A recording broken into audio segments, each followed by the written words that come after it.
Kopi dengan cerita di pagi hari. Nasi lemak kopi bersama kami temari yang lebih menghiburkan di Nasi Lemak Kopi Nasi lemak kopi Nasi lemak kopi Kembali bersama dengan Kila dan juga Fiza di Nasi Lemak Kopi. Oh, Fiza, Ya, tadi kita Kila dah cakap kita akan ada kedatangan Ustaz Wolverine. Siapakah beliau? Inilah beliau, merupakan Ustaz Muhammad Azli bin Abdullah, pengerusi Musalla Ar-Raudah. Assalamualaikum Ustaz. Apa khabar Ustaz, sihat? Wolverine, kenapa tu Ustaz?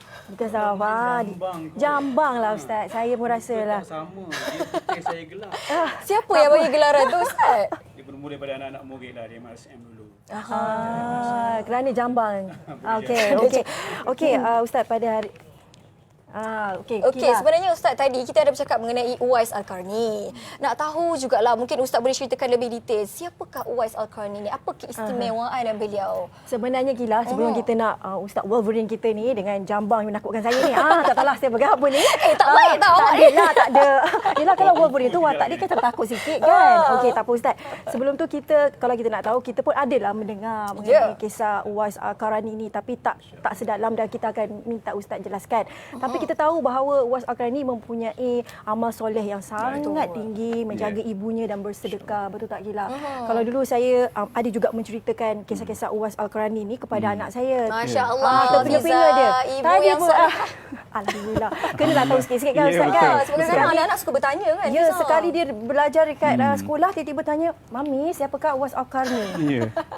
Tiba-tiba saya pula yang jadi Ustaz, kalau saya dengan Gila ni cakap kan nanti tak betul pula. Lain jadinya. Ustaz lebih pakar dan arif, silakan. Boleh Ustaz. Bismillahirrahmanirrahim. Assalamualaikum warahmatullahi wabarakatuh. Terima kasih Fiza dan juga Kila.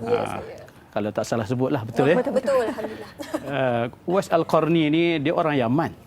Orang Yaman yang seorang yang disebut Nabi sebagai tabi'in yang terbaik. Tabi'in maknanya orang yang tak sempat jumpa Rasulullah tapi sempat jumpa sahabat. Nabi kata sebaik-baik orang tabi'in itu, kalangan tabi'in ialah seorang lelaki dia panggil Uwais. Uwais bin Amir nama dia. Uwais bin Amir ni dia punya istimewa, walaupun dia tak pernah jumpa Nabi, tapi Nabi sebut namanya sebelum Nabi jumpa. Dan Nabi tak pernah jumpa pun. Satu ketika Rasulullah kata pada Sayyidina Umar Al-Khattab, nanti akan datang pada kamu seorang lelaki nama dia Uwais bin Amir. Dia datang bawa satu kumpulan daripada Yaman. Dia ni ada penyakit. Dia ada penyakit sopak yang kulit jadi gelupas putih-putih. Allah sembuhkan sakit dia. Lalu tinggal kesan daripada sakit itu sebesar 1 dirham. Duit 1 dirham kesan daripada sakit tu. Dia sangat suka buat baik pada mak dia. Seorang yang sangat baik. Bila datang pada kamu nanti Umar, dia ni seorang yang bila disebut nama Allah, Allah mustajabkan doa dia. Jadi kalau kamu berkesempatan jumpa dengan dia, mintalah pada dia untuk mendoakan kamu supaya Allah ampunkan dosa kamu. Jadi ditakdir Allah Subhanahu Wa Taala ketika Umar Al-Khattab menjadi khalifah Amirul Mukminin. Datang satu kumpulan besar daripada Yaman, Uwais Al-Qarni lah. Jadi Sayyidina Umar tanya, ada tak di kalangan kamu yang namanya Uwais bin Amir? Tanya, rupanya ada seorang. Saya.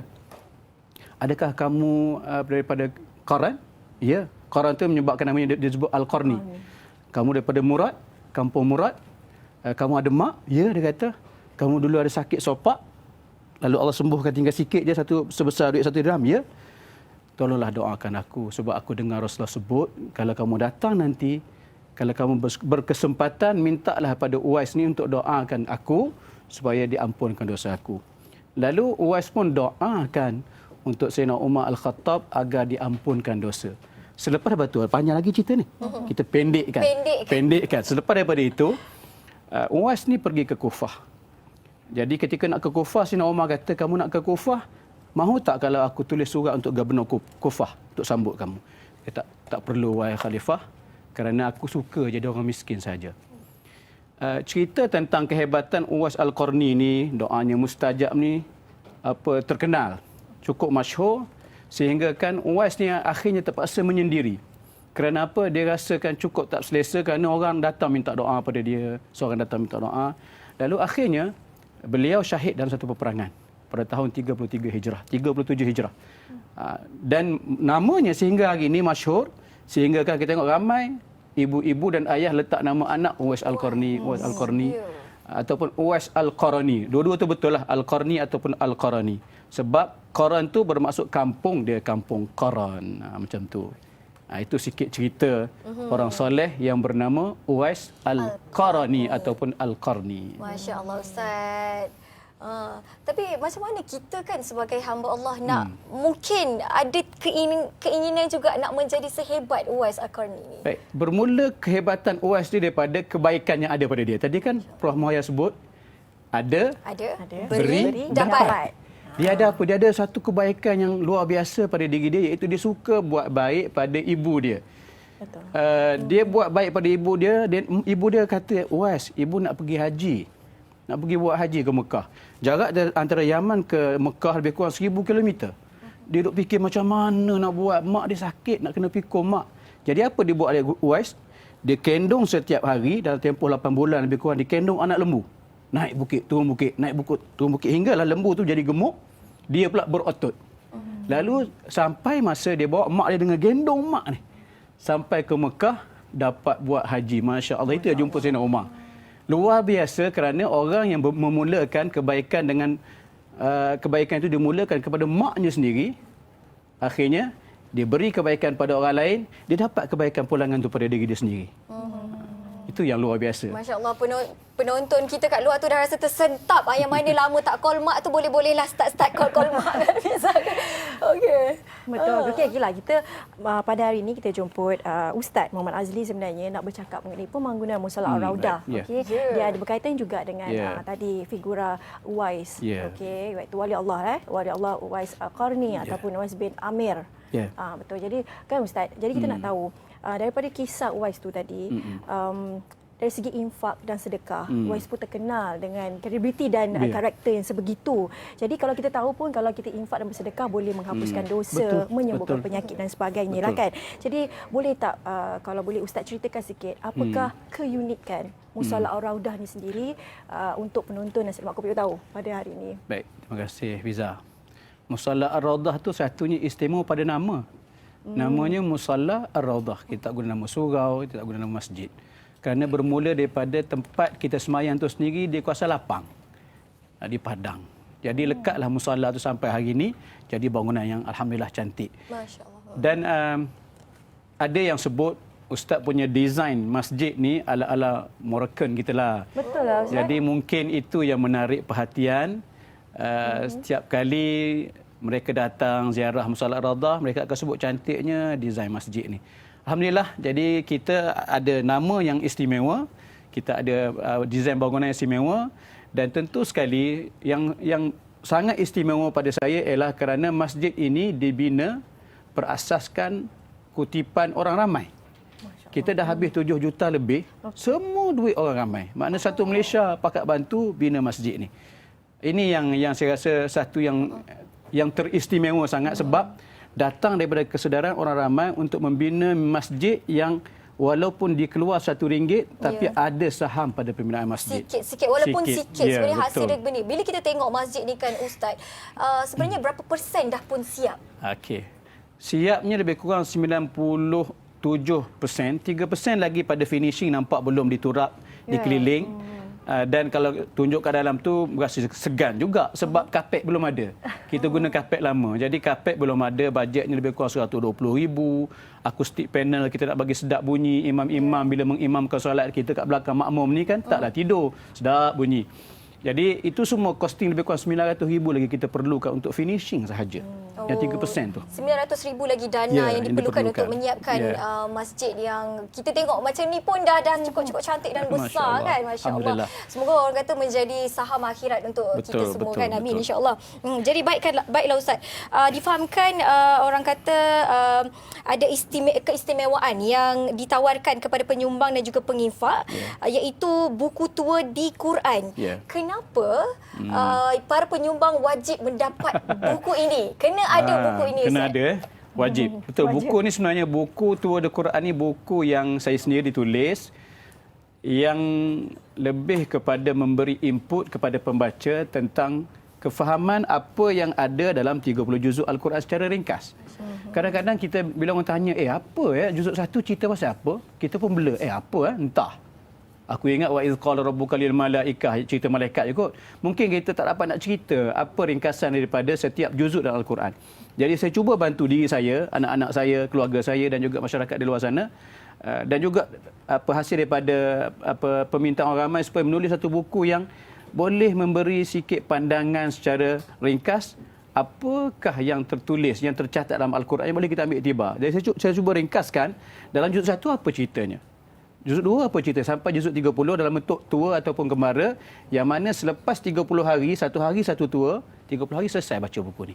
Kita faham 30 juzuk Al-Quran, nak cerita pada anak-anak macam Fiza sebut tadi pun senang. Alhamdulillah. Ustaz, kalau kita cakap mengenai sedekah, satu sedekah selangkah ke jannah. Yeah. Betul tak Ustaz? Jadi kalau kita dengar, kalau kita tengok balik Musalla Ar-Rawdah ni, luar biasa ceritanya. Kerana penduduk di setempat itu kebanyakan orang yang soleh. Maknanya amin ya Allah. insya-Allah alhamdulillah, di mana mereka ramailah yang mengunjungi dahulunya surau, naik taraf ke masjid.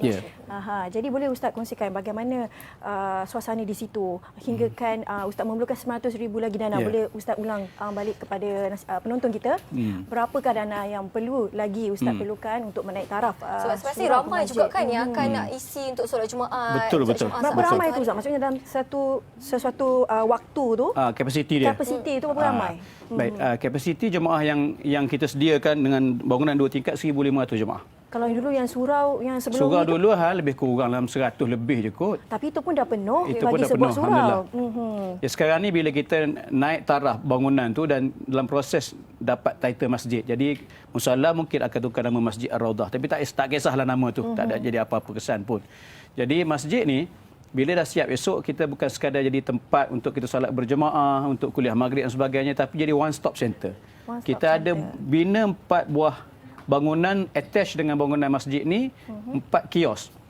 Zon perniagaan di belakang, dan kita ada juga dewan untuk kita nak buat mini nak buat apa-apa event kecil-kecil, nak kahwin ke apa ke, boleh di situ. Jadi dalam masa yang sama bulan Ramadan ni kita sediakan dataran Imam Nawawi sebelah ni, kita akan hias bagaimana hiasan ala-ala Arabian sikit, berlampu cantik. Boleh datang ramai-ramai berbuka di situ. Kita sediakan juga kanopi Maidatul Rahman, iaitu siapa saja boleh letak makanan dan siapa saja boleh ambil makanan untuk berbuka, dan boleh berbuka di situ ramai-ramai. Kita sediakan juga, kita masak juga. Bulan puasa ni kalau untuk Ramadan yang akan datang ni dah boleh dah jam kita dah guna insya-Allah. Jadi mungkin pesanan Ustaz kepada para penonton kita di luar sana yang hari ni hari Jumaat yang berkah, nak menyumbang untuk pembinaan pembangunan Musalla Ar-Rawdah ni Ustaz. Sempena hari Jumaat yang penuh keberkatan, Sayyidul Ayyam, kita buat sesuatu kebaikan pada Jumaat dapat pahala berlebih. Jadi saya nak sebut apa yang Nabi sebut. Nabi kata siapa yang bina kerana Allah akan sebuah masjid, walaupun masjid itu kecil je besar sarang burung, Allah telah bina untuknya mahligai dalam syurga. Maknanya walaupun sumbangan kita kecil, mungkin RM5, mungkin RM10, Allah dah bina dah untuk kita mahligai dalam syurga. Jadi saya nak ucap ribuan terima kasih kepada semua yang menyumbang. Terima kasih juga kepada TV9 jemput hari ini. Mudah-mudahan apa yang kita buat ni satu inisiatif kecil kita untuk menempah syurga. Dengan cara menempah mahligai yang dah ada di syurga. Kalaulah mahligai dah ada di syurga, di mana agaknya kita? Tentu sekali kita telah dinamakan menjadi penghuni syurga. Amin ya rabbal alamin. Ustaz, kalau tengok ada QR code kat sini, di mana kalau kita nak menyumbang kita boleh QR ataupun datang terus ke masjid atau bagaimana? Nak QR sambil-sambil pergi bilik air boleh QR kan, sambil-sambil sekarang nak QR, boleh sekejap je. Dan boleh juga call talian hotline kami lah. Alright, jadi baik, terima kasih. Terima kasih Ustaz sekali lagi, Ustaz Muhammad Azli Abdullah, pengerusi Musalla Ar-Rawdah, kerana bersama dengan Nasi Lemak Kopi O pada hari Jumaat ini. Terima kasih Ustaz sekali lagi atas perkongsian itu. Kita jumpa lagi insya-Allah di lain masa ya. Insya-Allah kita sama-sama berinfak dan kita kembali selepas ini di Nasi Lemak Kopi O.